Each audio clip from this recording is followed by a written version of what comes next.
അസ്സലാമു അലൈക്കും വറഹ്മത്തുള്ളാഹി വബറകാതുഹു. ബിസ്മില്ലാഹ് വസ്സലാത്തു വസ്സലാമു അലാ റസൂലില്ലാഹ് വഅലാ ആലിഹി വസ്വഹ്ബിഹി അമ്മാ ബഅദ്. ഒരു മഹാന്റെ നിസ്കാരം നമുക്ക് പരിചയപ്പെടാം. മൻസൂർ ബിനുൽ മുഅ്തമിർ റഹിമഹുല്ലാ, അദ്ദേഹം സാധാരണ നിസ്കരിക്കാറ് അദ്ദേഹത്തിൻ്റെ വീടിൻ്റെ തട്ടിൻ പുറത്ത് വെച്ചായിരുന്നു.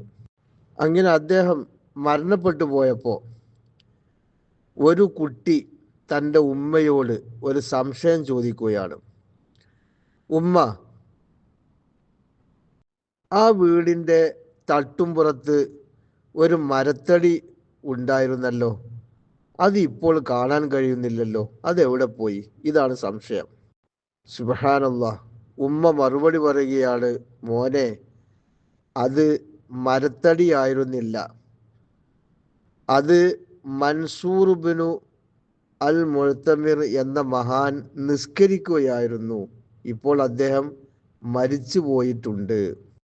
പണ്ടുള്ള മഹാന്മാർ നിസ്കാരത്തിൽ എങ്ങനെയായിരുന്നു നിലകൊണ്ടിരുന്നത്?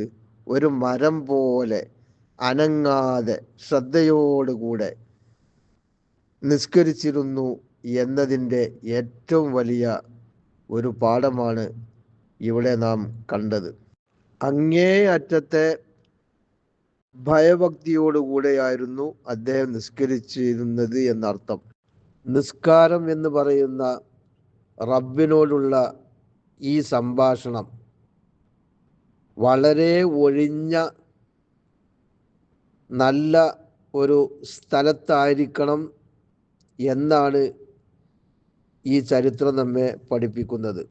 ഒരു മരത്തടി പോലെ എന്നും കാണണമെങ്കിൽ അദ്ദേഹത്തിൻ്റെ സ്ഥിരമായ നിസ്കാരത്തിലെ ശ്രദ്ധ എത്രയുണ്ട് എന്ന് നമുക്ക് ഇതിൽ നിന്ന് മനസ്സിലാക്കാം. ഒരു ദിവസമല്ല, 2 ദിവസമല്ല, അല്ലേ?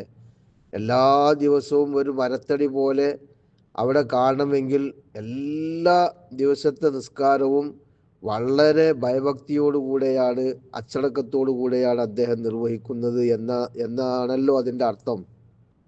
അതോടുകൂടെ രാത്രിയിലെ സുദീർഘമായ നിസ്കാരവുമായിരുന്നു അത് എന്ന് നമുക്ക് മനസ്സിലാക്കാം. രാത്രിയിലുള്ള അല്പസമയമെങ്കിലും അള്ളാഹുവിനോട് സംവദിക്കാനും നിസ്കാരം നിർവഹിക്കാനും ഖുർആൻ പാരായണം ചെയ്യാനും അള്ളാഹു നമുക്കും തൗഫീഖ് നൽകി അനുഗ്രഹിക്കുമാറാവട്ടെ. ആമീൻ യാ റബ്ബൽ ആലമീൻ. അസ്സലാമു അലൈക്കും വറഹ്മത്തുള്ളാഹി.